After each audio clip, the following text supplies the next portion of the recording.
Енді несие қарызын өтей алмай жүргендер үшін банкроттыққа өтініш беру жеңілдейді. Бұл жайында Ая Мүтәлі экономика жаңалықтарын айтып береді. Ая, банкроттық туралы заңда қандай өзгерістер бар? Кеш жарық Шерхан, банкрот деп танылғысы келген адам енді құжат тапсырып әуре болмайды. Сосын төлем қабілеттілігін қалпына келтіргісі келгендерге шетелге шығуға болмайды деген талап алынып тасталды. Толығырақ экономика жаңалықтарында.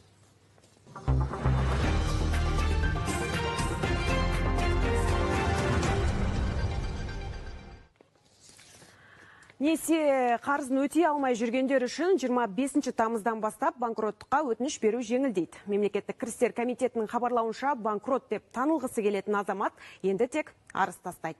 Кредитор немесе қарыз сомасы жөнінде қосымша құжаттарды тапсырудың қажеті жоқ. Өтініш беруші туралы мәліметтерді Қаржы министрлігі өзі тексеріп алады. Сонымен бірге 12 айға дейін қарызды кешіктірген болу қажет деген талапта алынып тасталды. Себебі жеке шотына ақша түссе, коллекторлар оны дереу өндіріп алады. Сәйкесінше бұл төлем жасалды деген есептелініп келген. Кішігірім төлем болсын, төлем бар деп біз заңға сәйкес жаңағыдай кері қайтаруға тиіс едік. Қазіргі кезде заңға кішкене өзгерістер енгізілді. Егер бір айлық есептік көрсеткіштен аспаса, 3692 теңгеден аспаса, онда азамат жаңағыдай банкроттық рәсімді қолдануға құқылы.